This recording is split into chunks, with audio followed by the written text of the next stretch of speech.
Shades of the Past 2022. Pigeon Forge, Tennessee. The last Shades of the Past. Moving it to Nashville next year, calling it something different. First up on our list is 1966 Chevelle. Gorgeous copper color, factory looking bucket seat, but it's made got some grip in it. I love it. Super sport dog dish hubcap on a big wheel. This thing screams original. Love the old dealership emblem there. Screams original from 10 feet, but very modern. It was a rainy, crappy day, as you're going to see in all of this stuff. Wish I could have got a better view of this one under the hood, but saw enough of it to know it was on my top 10 for sure.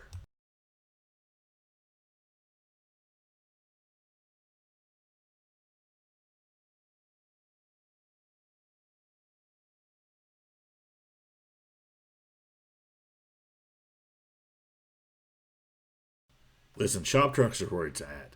The long beds are cool. One of these days, maybe we'll get ours done. I doubt it, but I'm not sure if this was patinaed up or just done, some sort of custom split stone. Just a cool old truck, and it's a GMC, so extra cool points.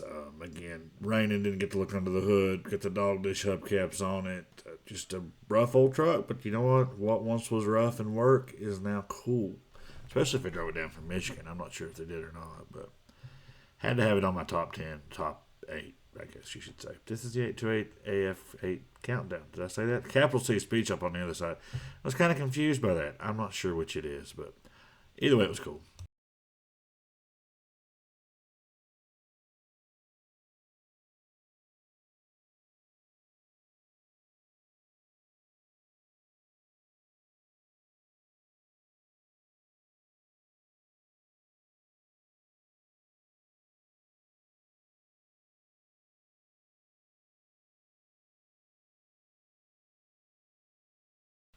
Do not adjust your computer. Yes, this is a 57 Chevrolet Limousine. I love these big old airport cars and limos. I'm not sure if this one was correctly done then or converted later. Either way, it was super cool. Little rough around the edges, probably, but I mean, most of these cars were because they were just built to get out of the factory to get to work. We almost, fun side story, almost bought a 59 limo one time and missed out on it. It was rough. We'd probably never got it done, but it would have been a cool car. But had to have this one on here. Such a unique piece. You never know what you're going to see at Shades of the Past.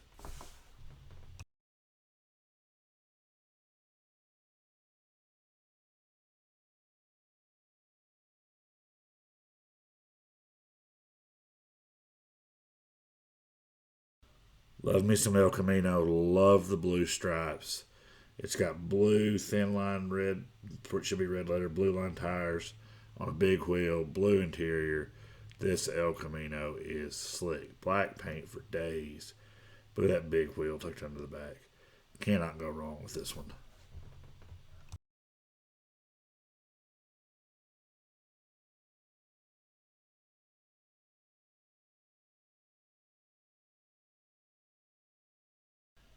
Saw several of these trucks with the old service beds pop up recently, especially on like hot rod power tour and stuff. Really kind of a catchy trend. This is an old paint and drywall truck. I don't know if that's original or not, but it was in one of the vendor booths. Again, everything was rainy, so we didn't get to look at it a lot. It had the big wheels on it, patina and paint. I'm sure. I'd imagine they probably took this truck and made it look like this. Either way, super clean ride.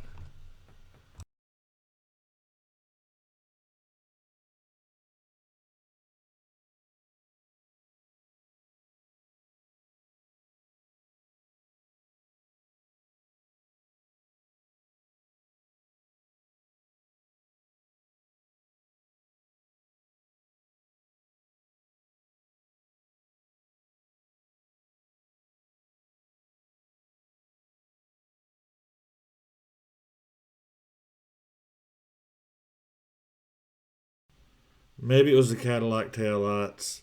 Maybe it was the dealership tag. Maybe it was the pinstriping or the crazy roof. Maybe it was a four door. Maybe it was that cowboy seat blanket in there.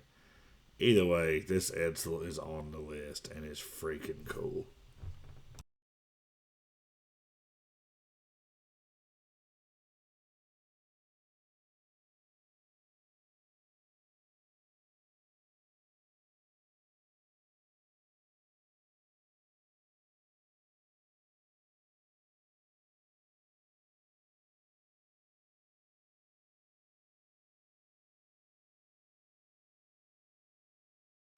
You know, the 59 Apache might be the most underrated of all the mid 50 Chevrolet trucks. 55, 57 gets a lot of play, but these are just gorgeous. Got a 59 Chevrolet wheel on it. Look at that dash. Just amazing truck. Red. Came from, does that say Wyoming? I don't know. Dog dish wheel, lots of chrome. Just simple chrome red. That's all you need. A little bit of black accent here and there. Just the beds on these trucks are just so gorgeous.